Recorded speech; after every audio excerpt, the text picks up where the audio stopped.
दोस्तों, अगर आप अपनी ज़िंदगी को देखने और जीने का एक अलग तरीका अपनाना चाहते हैं जिसमें आप कुछ ऐसा डिस्कवर करें जो इस दुनिया की बातों से बिल्कुल अलग हो, आपकी लाइफ ऐसी बन जाए जिसमें आपका माइंड एकदम पीसफुल हो, आपके अंदर अपनी हर एक चीज़ के लिए ग्रैटिट्यूड की फीलिंग हो, तो ये वीडियो आपके लिए ही है।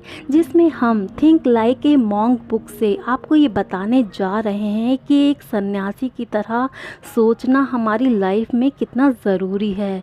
बुक के ऑथर जय शेट्टी ने इस बात को पूरी तरह से साबित किया है कि एक सन्यासी की तरह सोचकर भी हम अपनी लाइफ में सक्सेसफुल हो सकते हैं।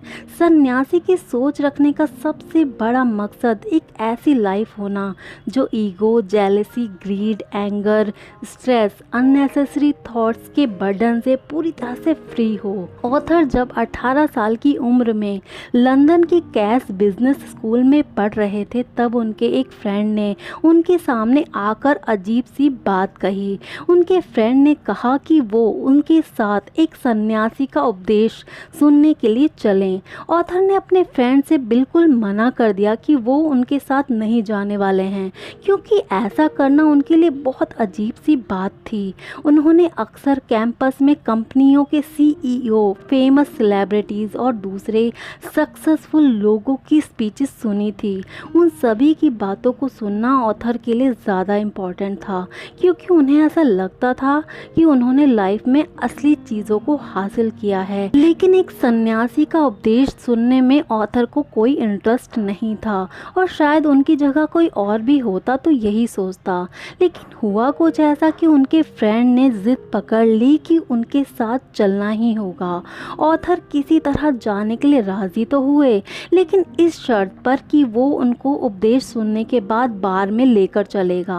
ऑथर का कहना है कि किसी से प्यार हो जाना एक ऐसा एक्सप्रेशन है जो लगभग हमेशा रोमांटिक रिलेशनशिप के कॉन्टेक्स्ट में यूज़ किया जाता है।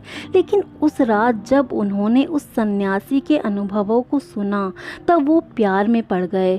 उनके सामने एक ऐसा सन्यासी था जिसकी उम्र सिर्फ 30 साल की थी। उनकी इंटेलिजेंस और बोलने का तरीका मन को छू लेने वाला था। उन्होंने निस्वार्थ त्याग के बारे में बताया। जब उन्होंने कहा कि हमें ऐसे पेड़ लगाने चाहिए जिनकी छाया के नीचे हम बैठने की योजना ना बना रहे हों, तब ऑथर को अपने शरीर में एक अनजानी कपकपी महसूस होने लगी। वो सन्यासी से बहुत ज़्यादा प्रभावित हुए।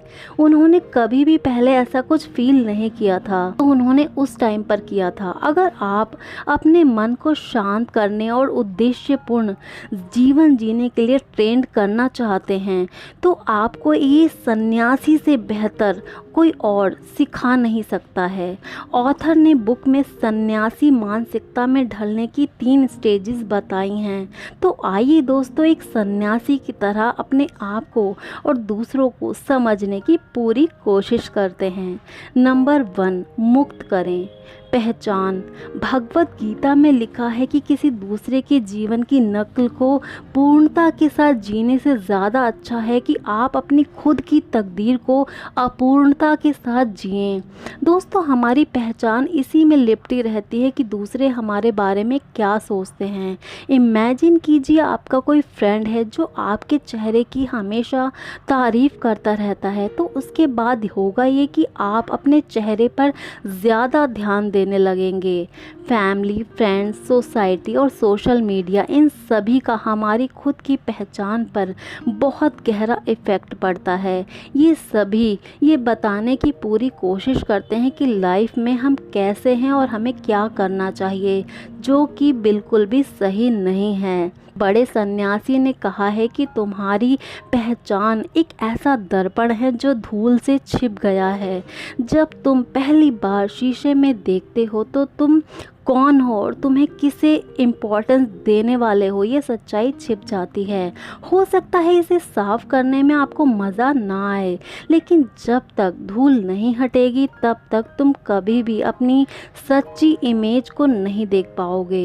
ऑथर कहते हैं कि एक सन्यासी के रूप में उन्होंने जल्दी ही ये सीख लिया कि हमारा मन जिसमें सबसे ज़्यादा रमा रहता है वही हमारी वैल्यूज़ को प्रभावित करते हैं। आपको ये समझना होगा कि आपकी लाइफ वैल्यूज़ क्या हैं। हम अपने खाली टाइम में क्या करते हैं, उसी से ये पता चल जाता है कि हम किसे इम्पोर्टेंस देते हैं या वैल्यूएबल समझते हैं। एग्जाम्पल के तौर पर हो सकता है कि फैमिली के साथ टाइम बिताना आपकी लाइफ वैल्यूज़ में सबसे ऊपर शामिल हो, लेकिन आप अपना ज़्यादातर टाइम सोशल मीडिया पर खर्च करते रहते हैं, तो इसका मतलब यही है कि आप गलत डायरेक्शन की ओर जा रहे हो। अगर आप अपने पर्पस के बजाय प्रोजेक्ट्स के बेस पर अपनी लाइफ को जी रहे हैं तो इन प्रोजेक्ट्स के फेल होने पर आप परेशान हो जाएंगे, लेकिन जब आप अपने प्रोजेक्ट्स की पर्पस को चुनेंगे तब आपको कभी भी निराशा नहीं होगी। यहीं से आपकी पहचान की एक नई शुरुआत होगी। Number 2, negativity. हम अक्सर अपनी गलतियों से खुद को कोसते रहते हैं, खुद को डीमोटिवेट करते रहते हैं। खुद को गलत ठहराने की बजाय आपको अपनी गलतियों के लिए खुद को माफ़ करने की कला को सीखना चाहिए दोस्तों। खुद के साथ अपने बिहेव में लचीलापन लाना चाहिए। अगर आप अपने लचीलेपन को प्रभावी ढंग से निभाते हैं तो आप इस बात से खुश होंगे कि जीवन आपके लिए क्या लेकर आया है। ऑथर बताते हैं कि आपको अपने प्रशिक्षण और परीक्षण के बिना जीवन के युद्ध के मैदान पर नहीं चलना चाहिए। नेगेटिव विचारों को हटाने के लिए इस बुक में ऑथर ने 3 तरीके बताए हैं: स्पॉट, स्टॉप और स्वैप। हमारा दिमाग कुछ ना कुछ सोचता रहता है। अगर बार बार दिमाग में एक ही थॉट आए, ज़्यादा सोचने की आदत हो, तो इन 3 स्टेप्स को अपनाना चाहिए दोस्तों। Number 1, spot. नेगेटिविटी को फाइंड करें। दिमाग में कौन से नेगेटिव विचार आ रहे हैं उनकी पहचान करें। Number 2, stop. नेगेटिव विचार की पहचान करके जड़ से ख़त्म करने की कोशिश करें और उस नेगेटिव विचार को ज़्यादा बार मत सोचें, समस्या का समाधान करें। Number 3, swap. नेगेटिव विचारों को पॉजिटिव विचार में बदल दें। नेगेटिव विचार को बदलने के लिए अच्छी पॉजिटिव हेल्प बुक पढ़ें, पॉजिटिव फील करें। खुद को क्रिटिसाइज़ करने पर हम लोग निराशा, दुखी होते रहते हैं, टेंशन और डिप्रेशन से घिर जाते हैं। इन सब से छुटकारा पाने का तरीका ये है कि self realisation, forgiveness, self compassion को अपनी ज़िंदगी में शामिल कर लें। जो हम चाहते हैं दोस्तों, ज़रूरी नहीं है कि हमें वो सब मिल जाए। बहुत बार कितनी गलतियां होती हैं हमसे। दुनिया हमारे हिसाब से कभी भी नहीं चलती है। एक इंसान से गलती भी होगी, सुधार भी होगा। खुद को माफ़ करें और खुद से प्यार करें। अपने लिए दयालु बनें, अच्छी अच्छी बुक्स पढ़ें और अपने ज्ञान को बढ़ाएं। Part 2, grow. इस बुक में नेगेटिविटी को दूर करने के लिए सेल्फ मेंटालिटी और स्पिरिचुअल ग्रोथ को बढ़ाने के तरीके बताए गए हैं दोस्तों। Number 1, align with your passion. इंसान को वो चीज़ें करनी चाहिए जिससे उसे खुशी मिले। आप खुद क्या चाहते हैं और क्या सही है वो करें। दूसरों को देखने के बजाय खुद हम क्या करें जिससे हमें खुशी मिले वो करें। कई पेरेंट्स अपने बच्चों की इच्छा के खिलाफ सब्जेक्ट्स लेने को बोलते हैं जिसमें बच्चों को इंटरेस्ट नहीं होता है, जिससे बच्चा डिप्रेशन में चला जाता है या चिड़चिड़ा हो जाता है। बच्चों के इंटरेस्ट, स्ट्रेंथ और काबिलियत को देखकर ही बच्चे के सब्जेक्ट चूज़ करना सही रहता है। इसी तरह काम भी वही करे, चाहे नौकरी हो या बिजनेस, जिससे खुशी मिले। पैशन को इम्पोर्टेंस दें। पैसे कम या ज़्यादा हैं ये इम्पोर्टेंट नहीं होता, काम ज़्यादा इम्पोर्टेंट होता है। Number 2, good intention. कोई भी काम करे तो वो अच्छी नीयत के साथ करें। किसी के बारे में गलत करने की ना सोचें, किसी की हेल्प करें बिना ये सोचे कि बदले में कुछ मिलेगा आपको। हेल्प साफ दिल से करें, अच्छी नीयत से करें, पुण्य मिलता है। Number 3, routine power. जीवन में एक रूटीन तय करें और उसका उचित पालन करें। चाहे सुबह जल्दी उठना हो, एक्सरसाइज करना हो तो रोज़ टाइम से ही करें। टाइम से खाना पीना लिखना पढ़ना हो तो प्रॉपर फॉलो करें, उसे बदले नहीं। सन्यासी भी रूटीन फॉलो करते हैं, प्रॉपर टाइम से मेडिटेशन करते हैं, इसीलिए उनका जीवन खुशहाल होता है, मन शांत संतुष्ट और खुश रहता है, दुखी नहीं होते हैं, वो हमेशा खुश रहते हैं। Number 4, plan day properly. काम करने से पहले प्लान करें जिससे कंफ्यूजन नहीं होगी। किसी भी जगह नोट कर लें जिससे आपको याद रहे। दिमाग में इतने सारे थॉट आते हैं कि कंफ्यूजन हो जाती है। प्रॉपर प्लानिंग और टाइम से काम करने पर मन अच्छा महसूस करेगा। Number 5, unit with time and life. कुछ लोग सोचते हैं कि समय आने पर करेंगे, जबकि ज़रूरी नहीं कि सब कुछ समय के अनुसार हो। एक सन्यासी जो सोचते हैं करते हैं, खुश रहना है तो खुश रहते हैं, खुशी के लिए गाड़ी बंगले आदि चीज़ों का इंतज़ार नहीं करते हैं।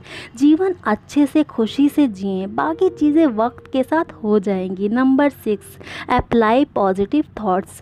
पॉजिटिव विचार को अपनाएं। सुबह अच्छी अच्छी बुक्स पढ़ें जिससे अच्छा फील करें, अच्छा पढ़ें, अच्छा सोचें दोस्तों और अच्छा महसूस करें। Part 3, give. किताब के इस पार्ट में हेल्प को सपोर्ट किया गया है। ज़रूरी नहीं है कि पैसे से ही हेल्प होती है, और भी तरीके हैं सहायता करने के, जैसे सहानुभूति, शाबाशी, सांत्वना देना, प्रशंसनीय भाव यानी कि किसी की तारीफ करना। किसी को भी सहानुभूति की ज़रूरत है तो ज़रूर दें।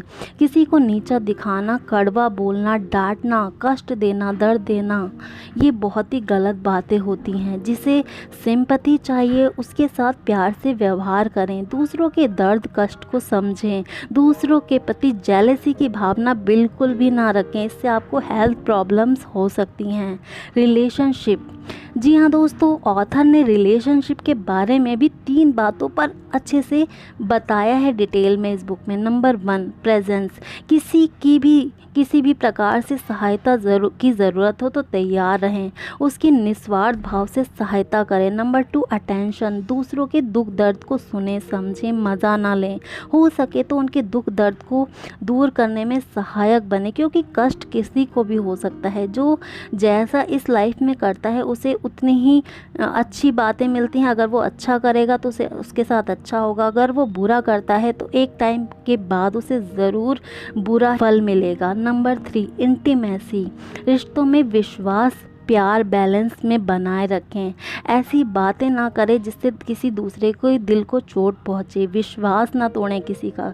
जो पॉसिबल हो प्रॉमिस करें और उसे निभाना ज़रूर आपको चाहिए। किसी को हेल्प की ज़रूरत है तो ज़रूर हेल्प करें दोस्तों। और हाँ, ग्रैटिट्यूड का भाव आपके दिल में ज़रूर होना चाहिए। जो भी आपके पास मौजूद है, जो भी आपको ईश्वर ने दिया है, उसके लिए दिल से ईश्वर को धन्यवाद करें। ग्रैटिट्यूड की फीलिंग आपकी लाइफ में आपको सक्सेस बनाने में बहुत हेल्प करने वाली। तो दोस्तों, इसी के साथ ये बुक समरी कंप्लीट होती है। आई होप आपको इस वीडियो से बहुत कुछ सीखने को मिला होगा। वीडियो अगर पसंद आई हो तो प्लीज़ लाइक ज़रूर कर दीजिएगा, चैनल को सब्सक्राइब करके हमें सपोर्ट ज़रूर कर दीजिएगा। मिलते हैं अब अपनी अगली वीडियो में, तब तक के लिए अपना बहुत ध्यान रखिएगा दोस्तों। Thank you so much.